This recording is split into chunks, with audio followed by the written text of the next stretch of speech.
Good morning, everyone. In past lectures, we started our Code of Criminal Procedure and we discussed the main segments and authorities under the Code of Criminal Procedure. From today, we started our core subject, that is Code of Criminal Procedure from Section 1. ठीक आहे, तर आपण section wise जाणार आहोत. प्रत्येक सेक्शनमध्ये काय दिलेलं आहे किंवा प्रत्येक सेक्शन काय प्रोव्हिजन करतं किंवा कोड ऑफ क्रिमिनल प्रोसिजर आपल्याला नेमकं काय सांगतं आपण ते आजपासून बघणार आहोत. ठीक आहे. आपल्या लेक्चर हॉलला इकडे खूप पाऊस चालू आहे सध्या, त्यामुळे लेक्चर हॉलला खूप पाणी भरलेलं आहे, त्याच्यामुळे तिकडे आपल्याला लेक्चर काय कंडक्ट करता येणार नाही. ठीक आहे. तर Section 1 of Code of Criminal Procedure says that which is provide short title, extent and commencement of the act. ठीक आहे. जनरली काय असतं की सेक्शन जे फर्स्ट असतं, सेक्शन फर्स्ट, तर ते या कोडचं शॉर्ट टायटल काय आहे. आता जेव्हा तुम्ही इंटरप्रिटेशन ऑफ स्टॅट्यूट शिकाल त्यावेळेस स्टॅट्यूटचे दोन हे असतात, एक लाँग टायटल असतं आणि एक शॉर्ट टायटल असतं. ठीक आहे. तर हे काय करतं की शॉर्ट टायटल एक्सटेंट तो कुठे कुठे ॲप्लिकेबल होतो आहे, the code of criminal procedure कुठे कुठे ॲप्लिकेबल होतं आहे, कोणत्या कोणत्या टेरिटरीला किंवा कोणत्या कोणत्या पार्ट ऑफ इंडियाला लागू होतं आहे ते सांगतो. त्याचप्रमाणे तो केव्हापासून कमेन्समेंट झाला. आता दोन प्रकारचे असतात, एक इनॅक्टमेंटची डेट असते आणि एक कमेन्समेंटची डेट असते. ठीक आहे. एखादी कायदा इनॅक्टमेंटची डेट त्याची समजा फॉर एक्झाम्पल 2017 असेल, 1/1/2017, पण तो केव्हापासून लागू होतो आहे, तर तो लागू ज्या दिवसापासून होणार आहे किंवा ज्या दिवसापासून तो इन्फोर्स होणार आहे, तर ती त्याची कमेन्समेंटची डेट असते. ठीक आहे. तर सेक्शन फर्स्ट काय सांगतं, this act may be called the code of criminal procedure 1973. ठीक आहे. जर लेक्चर बघताना जर तुम्ही सोबत बेरॅक घेऊन बसाल तर खूप फायद्याचं राहील. ठीक आहे, तुम्हाला समजेल पण सगळं. It extend to whole of India except the state of Jammu and Kashmir, provided that the provision of this code other than those relating to chapter 8, chapter 10 and chapter 11 thereof shall not apply to a state of Nagaland and to the tribal areas. ठीक आहे. तर हा जो act आहे तर हा कशामध्ये येतो, एक कॉन्करंट लिस्टमध्ये येतो. ठीक आहे. तर प्रोसिजरचा जो भाग आहे तो स्टेट ॲज वेल ॲज सेंट्रल दोघी गव्हर्नमेंट किंवा तो कुठे लागू होतो आहे ते करू शकतात.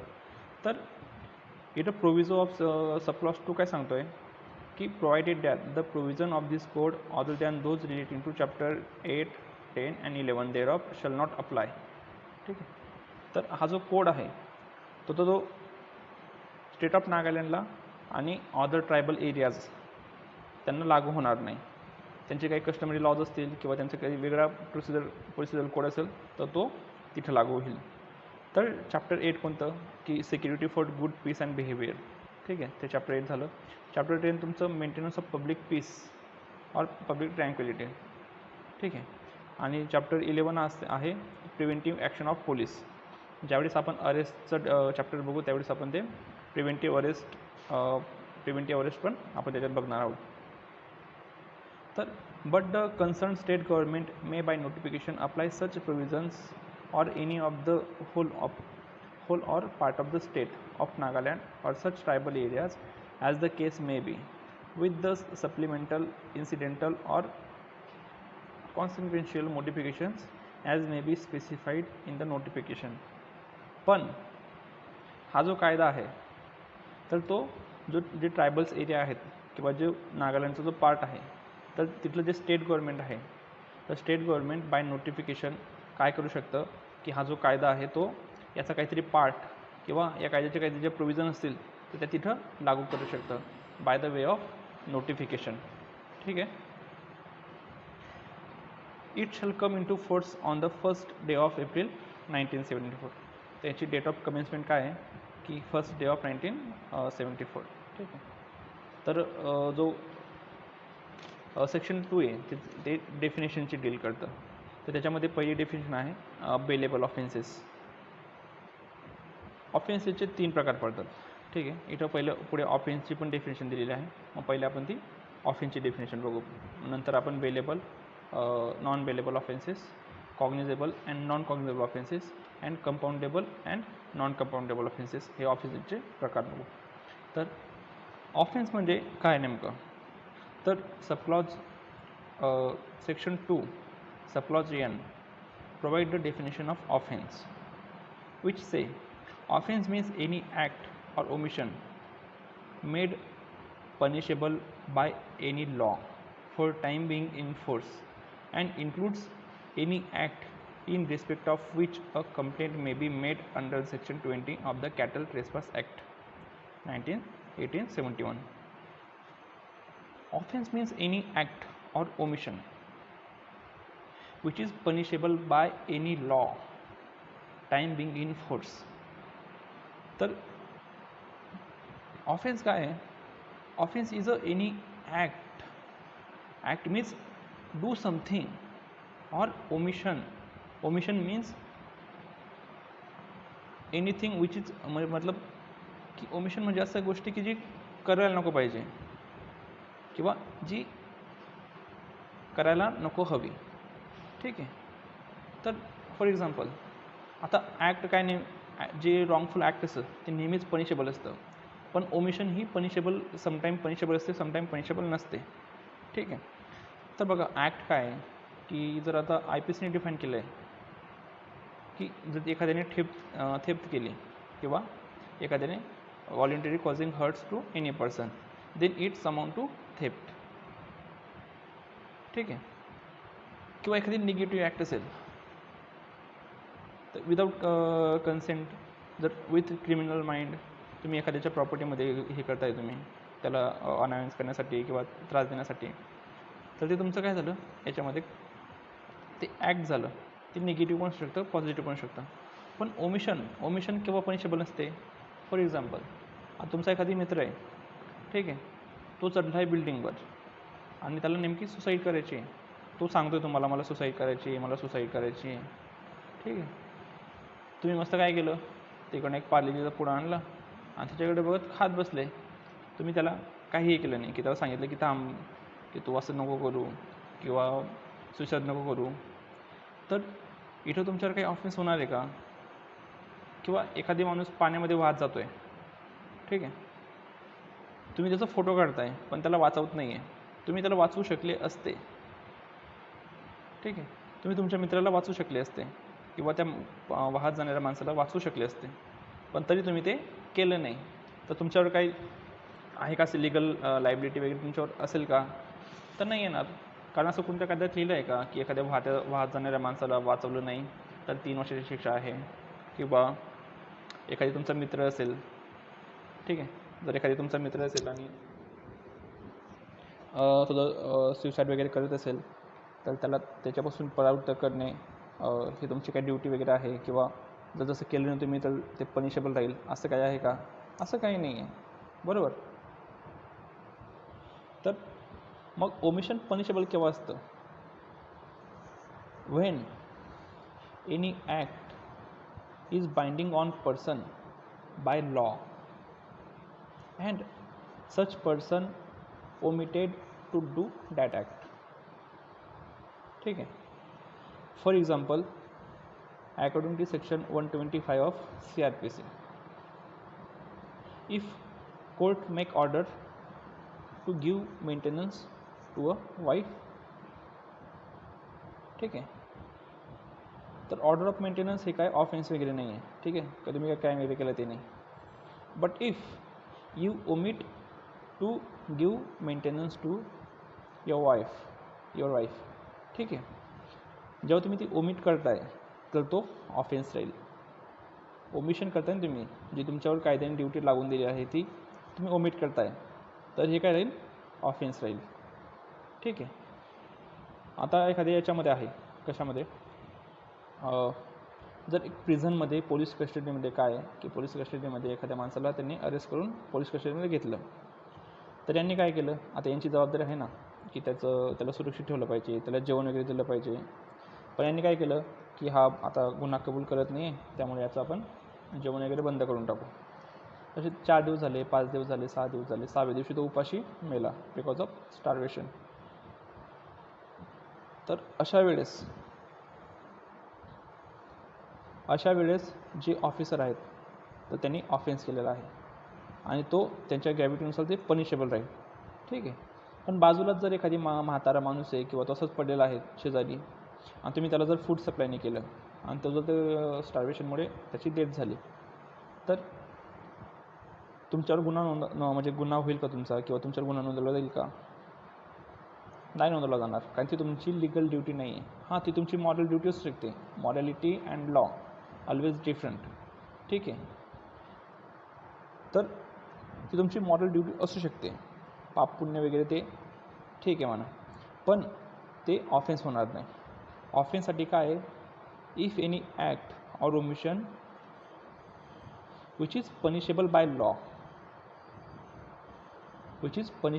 लॉ, पण तो लॉ कसा असेल पाहिजे? For the time being in force. ठीक आहे. तर तो या वेळेशी म्हणजे वेळेवर चालणारा असायला पाहिजे किंवा तो या वेळेशी सुसंगत असणार पाहिजे. समजा एखादी लॉ पार्लमेंटने इनॅक्ट केलेला होता आणि जर काही रिझनमुळे तो जर वॉईड झाला असेल किंवा काय झालं असेल तर त्याच्या अंतर्गत आता तो वॉईडच झाला आहे किंवा तो इन फोर्स नाही आहे, तर त्याच्या अंतर्गत तुमचं हे होणार नाही, त्याच्यावर गुन्हा रजिस्टर होणार नाही किंवा नोंद होणार नाही. ठीक आहे. तर हे झालं ऑफेन्सची डेफिनेशन. तर ऑफेन्सचे 3 प्रकार असतात. मोस्ट ऑफ मतलब 3 कॅटेगरी असते त्याची. एक तुमचं bailable and non bailable offence, दुसरा cognizable and non cognizable offence, आणि थर्ड असतो compoundable and non compoundable offence. तर section 2 subclause A provide that a bailable offense means an offense which is shown as a bailable in the first schedule or which is made bailable by any other law for time being in force, and non-bailable offense means any other offense. ठीक आहे. तर bailable offence means जे schedule first आहे CRPCचं, the schedule first of CRPC provide about the classification of offenses. Schedule first also provide that whether the offense is bailable, non-bailable, cognizable or non-cognizable, and triable by which magistrate. Generally, Part 1 of Schedule first provide that the offenses which is embedded in IPC, whether it is bailable or non-bailable, and Part 2 provide that if where any other law, if any offense provided by any other law except IPC. ठीक आहे. तर IPC सोडून जर एखाद्या कायद्याने bailable किंवा non bailable असा कोणताही ऑफेन्स सांगितलेला नसेल किंवा if any act provide any offence and such particular act does not provide that whether such offense is bailable or non-bailable, that time Part 2 of Schedule 1 of CRPC came to in existence. Schedule 1 Part 2 of CRPC provide that where the offense punishable above 3 years punishment, then such offense is non-bailable, and if the provided punishment for such offense is less than 3 years, then generally this offense is bailable. But this condition when applicable, this condition is only when applicable when the particular act does not provide that whether the offense is punishable or not. ठीक आहे. तर ही condition केव्हा applicable होईल? ज्यावेळेस फक्त जो offence आहे तो सांगितलेलं नाही त्या कायद्यामध्ये की तो पनिशेबल, तो बेलेबल आहे किंवा बेलेबल नाही. तर बेलेबल आणि नॉन बेलेबल या दोघांमध्ये नेमका डिफरन्स काय? आता हे तर झालं तुमचं की शेड्यूल फर्स्टने जे सांगितलेलं आहे किंवा शेड्यूल फर्स्टने तुम्हाला जे सांगितलेलं आहे, जर बेलेबल असेल किंवा नॉन बेलेबल, तर एवढा पुरता डिफरन्स आहे का त्यांच्यामध्ये? तर एवढा पुरता त्यांच्यामध्ये डिफरन्स नाही आहे. बेलेबल अँड नॉन बेलेबल याच्यामध्ये सगळ्यात मोठा डिफरन्स आहे की in bailable offence the accused person claim bail as a right. ठीक आहे. And even officer in charge of police station तो सुद्धा त्या ऑफेन्समध्ये बेल ग्रांट करू शकतो. ठीक आहे. तर बेलेबल ऑफेन्समध्ये काय आहे की बेल ॲज अ राईट आपण क्लेम करतो. पण नॉन बेलेबल ऑफेन्समध्ये काय, नॉन बेलेबल ऑफेन्समध्ये ते कोर्टाच्या डिस्क्रिशनवर ॲप्लिकेबल असतं. ठीक आहे. तर in non bailable offence requiring bail is totally depend on the discretion power of the court except bail in default bail under section 167. ठीक आहे. 167 मध्ये जी डिफॉल्ट बेलची प्रोव्हिजन आहे तर ती सोडून डिफॉल्ट बेलची प्रोव्हिजन काय आहे की जर विदिन टाईम जर तुमची इन्व्हेस्टिगेशन पूर्ण झाली नसेल किंवा तुमचा फायनल रिपोर्ट जर तुमचा सबमिट झाला नसेल तर त्यावेळेस जो आरोपी असतो तर त्याला नॉन बेलेबल ऑफेन्समध्ये सुद्धा बेल ॲज अ राईट म्हणून क्लेम करता येते. ठीक आहे. देन बेलेबल ऑफेन्स हे थोड्या सिव्हिअर नेचरचे असतात, म्हणजे थोडे कमी सिव्हिअर असतात, थोडे कमी गंभीर स्वरूपाचे, आणि नॉन बेलेबल ऑफेन्स हे गंभीर स्वरूपाचे असतात. ठीक आहे. तर ते पण एक डिफरन्स आहे. त्याच्यानंतर डेफिनेशन ती कॉग्निजेबल ऑफेन्सची. तर cognizable offence section 2 subclause C. Cognizable offense means an offense which an cognizable case means a case in which a police officer may in accordance with the first schedule of or under any other law for time being enforce arrest without warrant. ठीक आहे. आणि section 2 subclause L काय सांगतं, non cognizable offence means an offence for which and non cognizable case means a case in which a police officer has no authority to arrest without warrant. तर इथं पण दोन आहेत की कॉग्निजेबल ऑफेन्स म्हणजे काय आणि नॉन कॉग्निजेबल ऑफेन्स म्हणजे काय. तर the code simply provide that the cognizable offense means those offenses in where the police officer has authority to arrest without warrant. ठीक आहे. तर ज्यावेळेस आपण अरेस्ट बघू त्यावेळेस आपण विथ वॉरंट आणि विदाऊट वॉरंट केव्हा अरेस्ट करता येतं ते पण बघणार आहोत. पण काय की कॉग्निजेबल ऑफेन्स म्हणजे असे ऑफेन्स की जिथं पोलिसांना एक अथॉरिटी असते अरेस्ट विदाउट वॉरंट. ठीक आहे. And the police officer start investigation without the order of magistrate. ठीक आहे.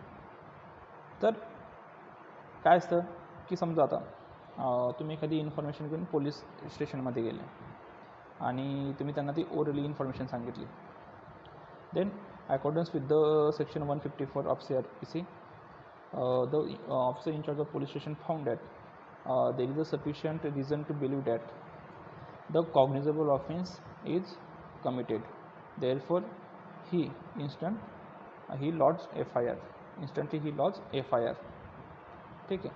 तर त्याने लगेच FIR नोंदवून घेतली and started investigation of case without the any order of magistrate. ठीक आहे. तर इथे त्याला मॅजिस्ट्रेटची ऑर्डर वगैरेची काही गरज पडणार नाही. तर ज्यावेळेस कॉग्निजेबल ऑफेन्स तुम्ही घेऊन कोर्ट याच्यात जातात तर लगेच तुमची FIR ही रजिस्टर केली जाते. तर इथं काय सांगतं की कॉग्निजेबल ऑफेन्समध्ये कॉग्निजेबल ऑफेन्स राहिला तर अरेस्ट लगेच होते की अरेस्ट ही मॅन्डेटरी असते. ठीक आहे. तर अर्नेश कुमारच्या जजमेंटनंतर असं झालं आहे, Arnesh Kumar versus union of India. तर त्या केसनंतर असं झालं आहे की जरी तुमचा केस ही कॉग्निजेबल नेचरची असेल तरी पण तुम्ही जो व्यक्ती आहे द कन्सर्न व्यक्ती आहे तर त्याला तुम्ही आधी नोटीस दिली पाहिजे. जर ती नोटीस देऊन पण जर तो आला नाही किंवा पोलीस स्टेशनला हजर झाला नाही तर नंतर त्याला आपल्याला अटक करता येते. ठीक आहे. आणि ह्या मॅन्डेटरी गाईडलाईन्स आहेत. ज्यावेळेस आपण अरेस्टचं बघू त्यावेळेस आपण ते डिटेलमध्ये बघणार आहोत.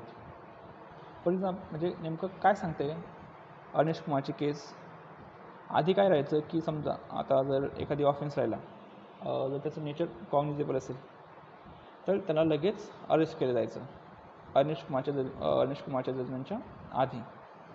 तर काही असे प्रिलिमिनरी इन्क्वायरी वगैरे काय व्हायची नाही किंवा काय राहायचं नाही. तर एक साधी केस जरी राहिली, एक साधी याची असेल, सिम्पल हर्टची केस असेल, तरी पण त्या माणसाला जर, आणि सिम्पल हर्ट नॉन कॉग्निजेबल आहे, पण simple hurts by dangerous weapon ही कॉग्निजेबल केस आहे, तर त्याची पनिशमेंट किती येईल? पनिशमेंट कमी आहे, तरी पण त्याच्यामध्ये काय व्हायचं, अटक केली जायची. पण अर्नेस्ट कुमारच्या जजमेंटनंतर असं आलं आहे की जर एखादी ऑफेन्स 7 वर्षापेक्षा कमी पनिशेबल असेल, if any offence provide the punishment less than 7 years, though this offence is cognizable, then also police officer shall not म्हणजे mandatory, shall not arrest such person without the prior notice, and if prior notice sent to such concerned person, and then also such person not appear in police station, then police officer has power to arrest without warrant, and if such person such concerned person appear before police regarding the offense, then त्याच्यानंतर काय, त्याच्यानंतर पोलिसांनी काय करायला पाहिजे की पोलिसांनी त्याची इन्क्वायरी वगैरे करायला पाहिजे, आणि जर वाटलं की हा माणूस कुठं जाणार नाही किंवा हा आपल्याला तपासामध्ये सहकार्य करतो आहे इन्व्हेस्टिगेशनमध्ये, तर त्याला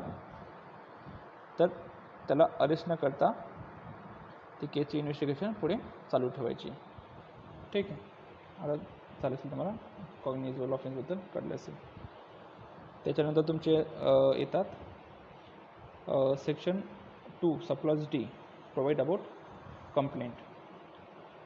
तर complaint means any allegation made orally or in writing to a magistrate with a view to his taking action under this code that some person, whether known or unknown, has committed an offense but does not include a police report.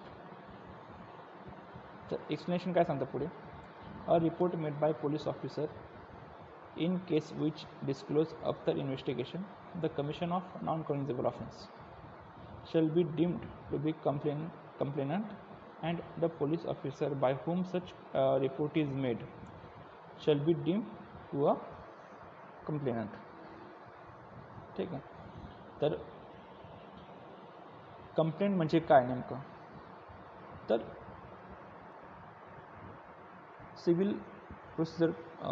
Criminal procedure कोडमध्ये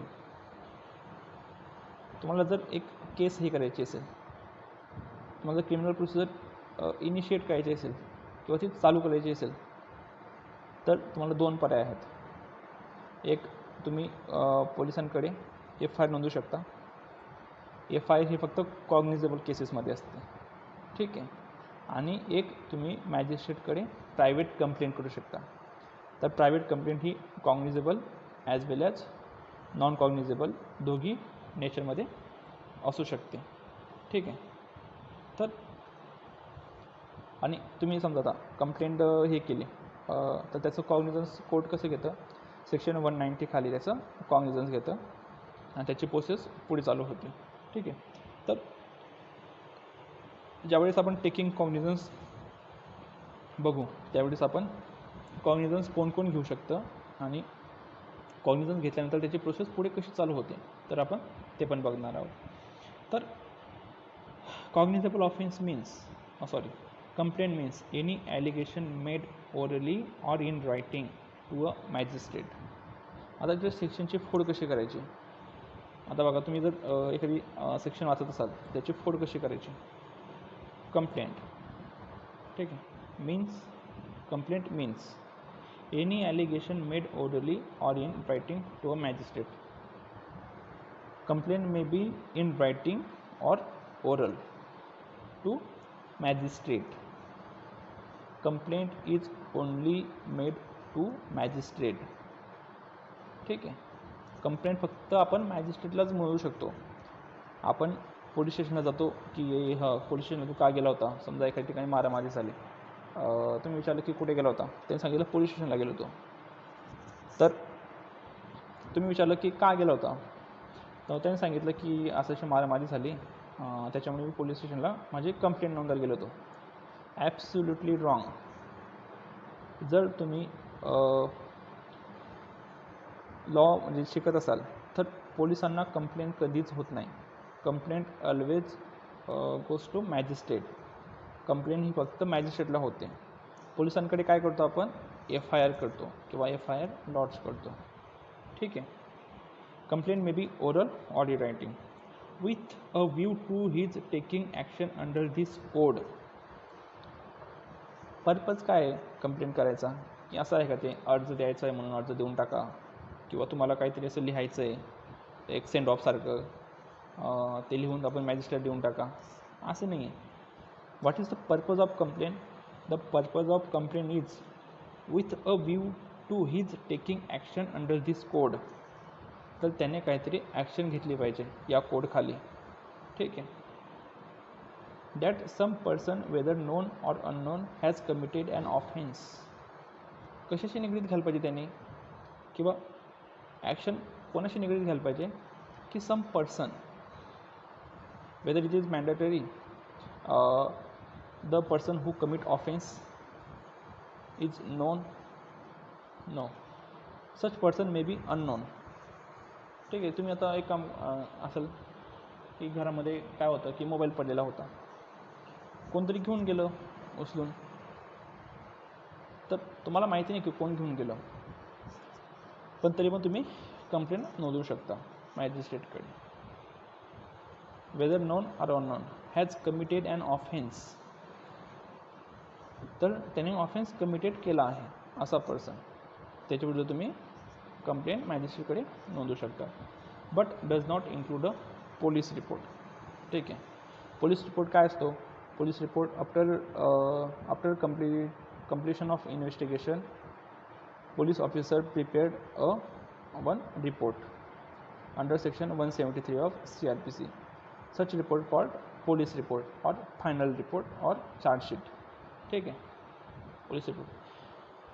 तर पुढे explanation काय सांगतं आहे, a report made by a police officer in case which disclose after investigation the commission of non punishable offence shall be deemed to be a complaint, and the police officer by whom such report is made shall be deemed to be the complainant. After investigation, if police officer or investigation officer found that the offense which he investigate, such offense is non-cognizable offense, then मग ती सगळी process वाया जाऊ द्यायची का, किंवा जो वेळ खर्च झाला त्याचा पब्लिक ऑफिसरचा तर तो वाया जाऊ द्यायचा का, तर नाही. Then such investigation or such report shall be deemed. तर त्याला समजून घ्यायचं काय म्हणून, कंप्लेंट म्हणून, आणि जो इन्व्हेस्टिगेटिंग ऑफिसर आहे तर त्याला आपण ॲज अ कंप्लेनंट म्हणून डीम हे करायचं. ठीक आहे. त्याच्यानंतर पुढे येतं inquiry. Inquiry means every inquiry other than a trial conducted under this code by a magistrate or court. Inquiry means it is a process. ठीक है. ही ऐसी प्रोसेस है कि it is other than trial. Trial always start from, trial केव्हापासून start होते, तर criminal प्रोसिजरचे 3 असतात. एक झालं तुमचं इन्व्हेस्टिगेशन, इन्क्वायरी आणि ट्रायल. तर ज्यावेळेस तुमचे चार्जेस फ्रेम होत आहेत, तर चार्जेस फ्रेम झाल्यापासून जी प्रोसेस चालू होते तिला आपण काय म्हणतो, ट्रायल म्हणतो. आणि त्याच्या आधी जी पण प्रोसेस असते ती इन्क्वायरी असते. ठीक आहे. तर इन्क्वायरी कोण करू शकतं, inquiry shall be conducted only by magistrate or court. ठीक आहे. त्याच्यानंतर आहे investigation. Section 2 subclause H provide about investigation. Investigation includes all the proceedings under this code for the collection of evidences conducted by a police officer or by any person other than a magistrate who is authorized by a magistrate in this behalf. ठीक आहे. तर investigation म्हणजे काय असतं, हे एक process असते. तर ती कोणती process? Investigation is a process in which the collection of evidences made by a police or investigation officer or any person who is authorized by magistrate on this behalf. ठीक आहे. तर इन्व्हेस्टिगेशन म्हणजे collection of एव्हिडन्समध्ये जे पण procedure चालते, ठीक आहे, तर त्या प्रोसिजरला आपण काय म्हणतो? इन्व्हेस्टिगेशन म्हणतो. नंतर येतं judicial proceeding. Section 2 subclause I. Judicial proceeding includes any proceeding in the course of which evidence is or may be legally taken on oath. Judicial proceeding म्हणजे काय? Judicial proceeding means such proceeding on which the evidences may be taken on oath. Oath कशी oath? Oath means accordance to the Indian Oath Act. Indian Oath Act नुसार जशी oath आपण administer करतो, तर आपण काहीतरी एव्हिडन्सेस त्यांच्याकडून घेतोय ऑन ओथ, तर त्याला आपण ज्युडिशियल प्रोसिडिंग म्हणतो. ठीक आहे. त्याच्यानंतर इम्पॉर्टंट डेफिनेशन आहे तुमची police report. Section 2 subclause R. Police report means a report forwarded by a police officer to a magistrate under subsection 2 of section 173. आपण आधीच डिस्कस केलं होतं की जो पोलीस रिपोर्ट असतो तो फॉरवर्ड केला जातो. ठीक आहे. जो रिपोर्ट आहे तो ऑलवेज फॉरवर्डेड. ठीक आहे. By a police officer to a magistrate. तो नेहमी पोलीस ऑफिसरकडून कोणाकडे जातो? मॅजिस्ट्रेटकडे. त्याच्यानंतर तुमचं डेफिनेशन आहे एक important definition, summons case and warrant case. Section 2 subclause W provide summons case. Summons case means a case relating to an offense and not being a warrant case. Summons case म्हणजे कोणती केस की जी warrant Kesla येते, अशी सरळ definition दिलेली आहे. तर आता वॉरंट केस म्हणजे काय? तर section 2 subclause X provide warrant case means a case relating to an offense punishable with death, imprisonment for life or imprisonment for term exceeding 2 years. Warrant केसमध्ये अशी केस की जिच्यामध्ये जो ऑफेन्स ट्राईड केला जातो आहे, तर त्याला प्रोव्हाइडेड पनिशमेंट ही 2 वर्षापेक्षा जास्त आहे. 2 वर्षापेक्षा त्याला ही जास्त आहे. ठीक आहे. काय सांगता इथं? For the term exceeding 2 years. Summons case आणि वॉरंट केस अशा 2 डिफरन्स काय केलेले आहेत? समन्स केसमध्ये अशा केसेस की जिथं 2 वर्षापेक्षा कमी शिक्षा दिली जाते, आणि वॉरंट केस म्हणजे अशी केस की जिथं 2 वर्षापेक्षा जास्त शिक्षा असते, एक्सटेंड टू डेथ. तर समन्स केसची ही प्रोसिजर थोडी वेगळी आहे. ठीक आहे. आणि वॉरंट केसची प्रोसिजर ही वेगळी आहे. समन्स केस साठी ते काय फॉर्मल चार्जेस असतात, तर ते फ्रेम करायची गरज पडत नाही. वॉरंट केससाठी ते मस्ट असतं. ठीक आहे. आणि जर आपण विदाऊट चार्जेस जर आपण वॉरंट केस चालवली तर ती प्रोसिडिंग इनिशिएट होऊन जाते. वॉरंट केस 2 प्रकारचे असतात, on police report and otherwise than police report. On police report म्हणजे कसं की if any person lodges FIR, then Then police started investigation of such particular offense, and after completion of investigation, the officer in charge of the police station or investigation officer has reason to believe that or found that there is a sufficient evidences against the accused for the institution of case. ठीक आहे. Forward त्यावेळेस तो काय करतो की जो final report असतो तो मॅजिस्ट्रेटला फॉरवर्ड करतो under section 173 subclause 2 of CRPC. ठीक आहे. मग हा काय झाला तुमचा warrant case on police report. ठीक आहे. मग फॉर एक्झाम्पल आता दुसरं झालं अजून एका माणसाची गाडी चोरीला गेली. तो पोलीस स्टेशनमध्ये गेला. साहेब माझी गाडी चोरीला गेली आहे. त्यांनी सांगितलं हां ठीक आहे मग तू कागदावर लिहून जा आम्ही तुझं करतो काय करायचं आहे. 2 दिवस झाले 3 दिवस झाले पोलिसांनी काही FIR लॉन्च केली नाही. ठीक आहे. तर मग तुमची पुढची प्रोसेस काय आहे. ज्यावेळेस पोलीस FIR नोंदवत नाही त्यावेळेस तुम्ही रिटर्नमध्ये काय करायचं. रिटर्नमध्ये जे काही झालं असेल जे इन्सिडेंट झालं असेल ते तुम्ही रिटर्नमध्ये सुप्रिटेंडेंट ऑफ पोलीसला पाठवून दिलं. सुप्रिटेंडेंट ऑफ पोलीसने पण काय त्याच्यावर ॲक्शन घेतली नाही. त्यावेळेस तुम्ही प्रायव्हेट कंप्लेंट असं बोलतो आपण त्याला, पण तुम्ही मॅजिस्ट्रेटला कंप्लेंट हे केली. ठीक आहे. मॅजिस्ट्रेटला दिसलं प्रायमा फेसी की हां याच्यामध्ये सबस्टेंट दिसतो आहे, तर त्याने काय केलं की कॉग्निझन्स घेतला आणि पुढे 200, 201, 202, 203 नुसार ती प्रोसेस पुढे चालू झाली. तर इथं काय झालं आता पुढे ही झाली अदरवाईज दॅन पोलीस रिपोर्ट. ठीक आहे.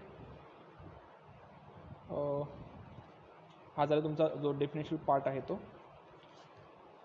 त्याच्यानंतर section 4 of CRPC provide that trial of offences under the Indian penal code and other laws. Sub clause first of section 4 काय सांगतं.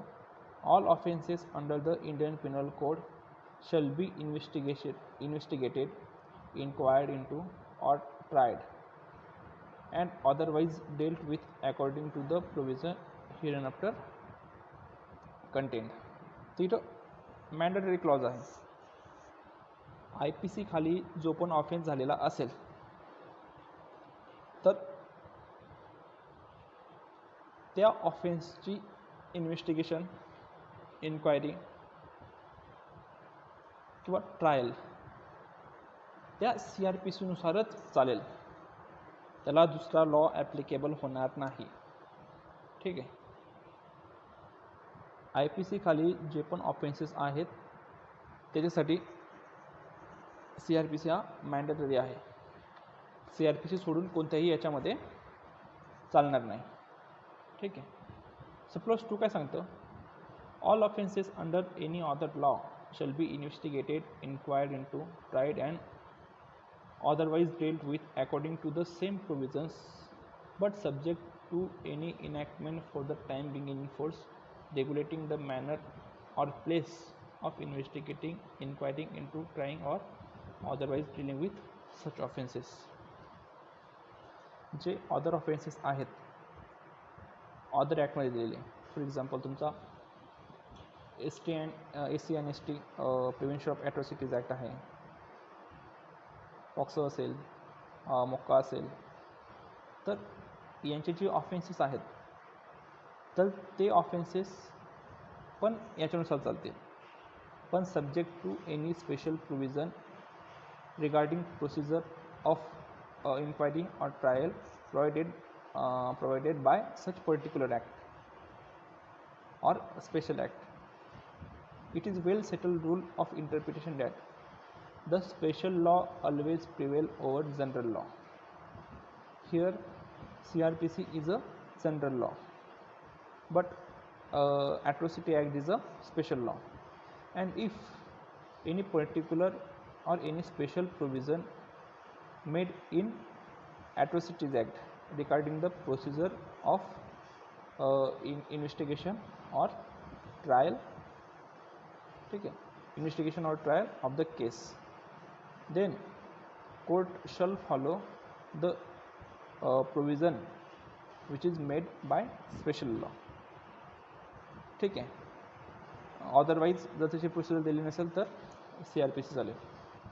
फॉर एक्झाम्पल ॲट्रॉसिटीज ॲक्टमध्ये जे पण इन्व्हेस्टिगेशन आहेत केसच्या, तर ते DYSP लेवलच्या माणूसने करायचे असतात ॲट्रॉसिटीजमध्ये. पण CRPCमध्ये काय आहे, CRPCमध्ये इन्व्हेस्टिगेशनच्या वेगळ्या प्रोसिजर आहेत. ठीक आहे. तर त्यावेळेस ज्यावेळेस if any offence registered under atrocities act, that time the investigation officer shall not be rank of DYSP level. ठीक आहे. पण CRPC हे तुम्हाला वेगळं सांगतं. मग अशा वेळेस कोणती प्रोव्हिजन प्रिवेल होईल, तर ती ॲट्रॉसिटीची प्रोव्हिजन प्रिवेल होईल. ठीक आहे. तर आज आपण थांबू. उद्या आपण constitution of criminal courts and jurisdiction of criminal courts आपण हे उद्याच्या लेक्चरला बघू. ठीक आहे.